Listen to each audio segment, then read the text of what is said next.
D'accord. Toi, tu seras en fait l'invité mystère, donc on ne sait pas qui tu es, mais on a beaucoup de plaisir à te faire partager cette expérience et on espère que ce contenu te plaira. Ici, c'est une table 360. Par là-bas, tu as des ateliers sur Blogueur Reporter. Par ici, tu as un écran qui te montre tout ce qui se dit sur le barcamp digital en temps réel avec des mots-clés sur Twitter, etc. Et donc là, on poursuit la visite. Donc moi, je fais partie des animateurs d'Enjoy Digital et je vais faire en sorte que le groupe s'anime.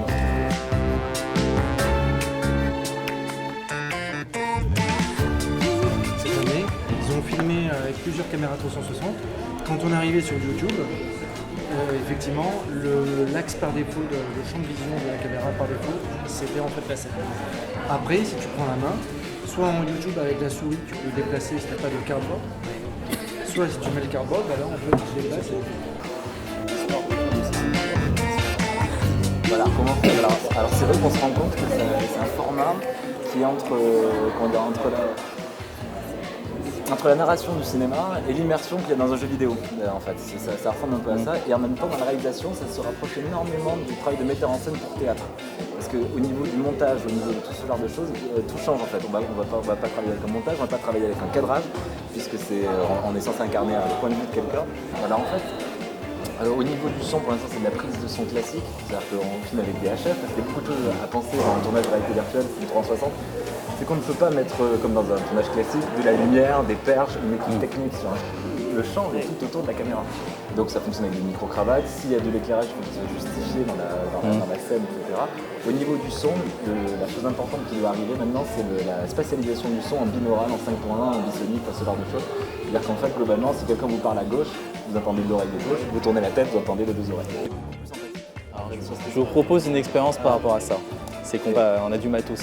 Autant tester pour de vrai et vous faire une petite vidéo. Donc vous allez réfléchir justement à une petite vidéo et on va profiter d'avoir un copain qui regarde tout ce qui se passe lui aussi en 360, faire une vidéo 360 dans la vidéo 360. On va tester celle-ci, deux lentilles, comme celle de notre monsieur, qui filme des deux côtés. Les deux images après sont jointes, ce qui permet de créer un globe, en fait une vidéo en globe 360 degrés. C'est hyper bête, ça s'allume tout simplement, ça se pilote soit tout seul, donc si je prends par exemple avec un sélecteur, je sélectionne la photo, je fais ça, hop, ça y est, je viens de prendre une photo tout de suite 360 et on pourra la regarder sur le téléphone ou sur un casque de réalité virtuelle ou un cardboard, voir tout ce qui s'est passé autour de nous. Hop, tu vois bien. On veut passer en vidéo, c'est simple. Je bascule comme ça, une petite caméra vidéo. Dès que j'appuie dessus, ça enregistre. Ce qu'il faut savoir, c'est qu'une vidéo de 1 minute, ça prend à peu près 3 minutes à télécharger sur le téléphone.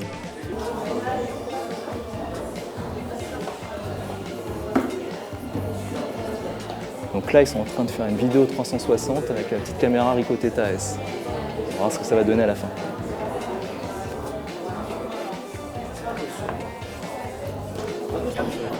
Bon alors maintenant, on va regarder ce qui a été filmé, parce que nos copains là, viennent de faire une visite guidée d'un petit Bicoque sans prétention.